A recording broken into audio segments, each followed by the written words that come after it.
The Misanthrope requires that I actually set the stage for you for this production because the staging greatly influenced the sound design, and I use the staging to in the sound design itself. The Misanthrope that we did was staged on the stage of a regular proscenium fly vault house. The audience section was completely cut off by dropping the fire curtain, and seating sections, steeply raked seating sections, were placed on the stage itself, on the stage left side facing across to the stage right side, where a stage was built on what usually would have been the stage. So we were in a 72-foot tall box with the audience there on the stage.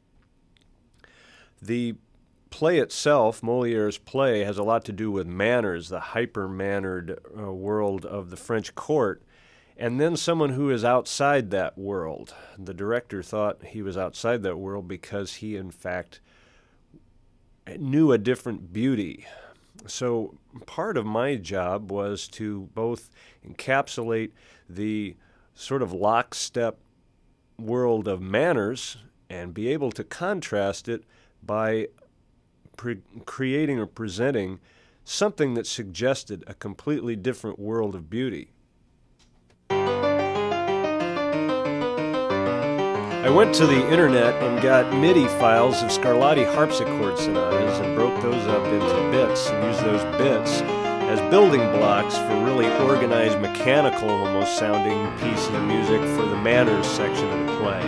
It sounds a little dry, this recording. It is because it was recorded dry, because I knew I'd get a lot of reverb from the hall, as I'll add in here right now to give you some sense of what the verb would sound like. This piece of music, by the way, was supposed to suggest conspiracy and tension.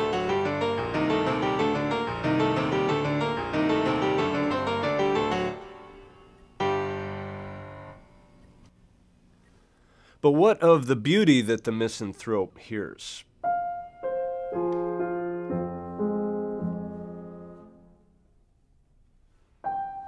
The director had a piece of music that she thought was particularly beautiful, Sposa son Desprezzata by Vivaldi.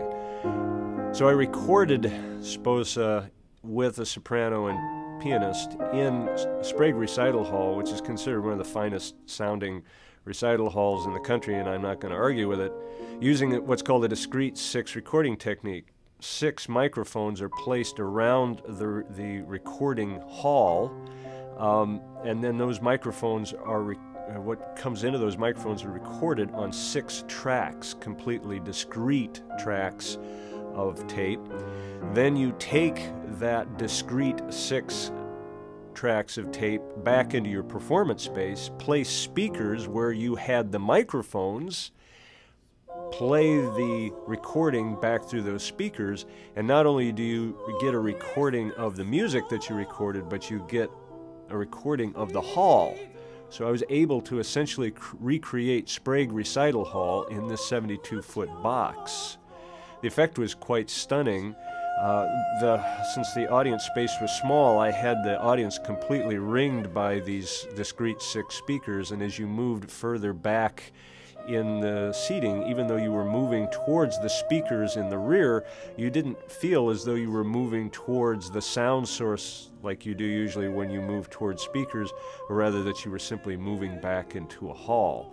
So not only was I able to have beautiful music of a different drummer, but even be able to recreate a completely different space that the Misanthrope was living in.